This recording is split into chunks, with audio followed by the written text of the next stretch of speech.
U.S. officials have resorted to DNA testing on up to 3,000 detained children who remain separated from their migrant parents, a top official said Thursday as President Donald Trump's administration struggles to rapidly reunite families at the center of a border crisis.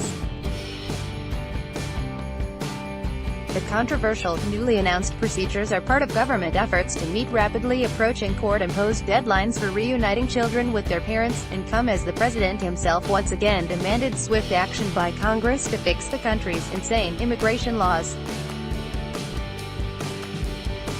The Department of Health and Human Services is doing DNA testing to confirm parentage quickly and accurately, HHS Secretary Alex Azar told reporters on a conference call, as his team said the procedure was being conducted through harmless cheek swabs.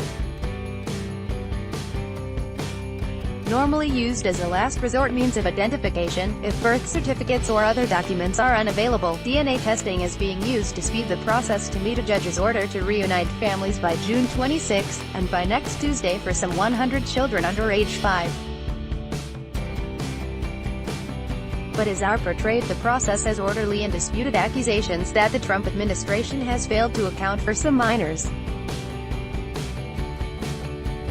HHS knows the identity and location of every minor in the care of our grantees, he said, adding that authorities were working to reunite children with their parents as expeditiously as possible.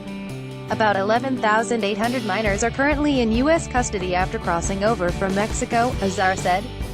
80% of those are teenagers, mostly males who entered the United States on their own. Azar refused to provide an exact figure for the total number of detained children who have been split from their parents, only saying that number is under 3,000 minors, and that they are in excellent care, with 3 meals plus snacks each day and time for exercise and entertainment. The administration had previously said that just over 2,000 separated minors remained in its care.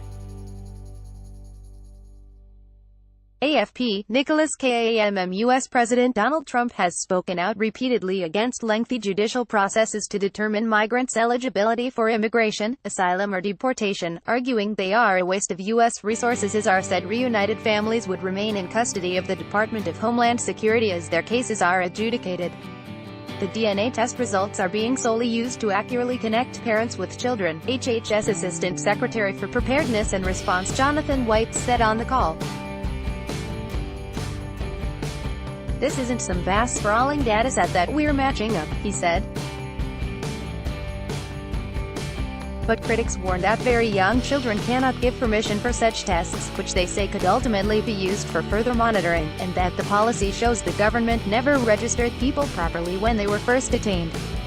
It's deplorable they are using the guise of reuniting children to collect even more sensitive data about very young children, said Jennifer Falcon of Rice's, a Texas-based group that is representing migrant families.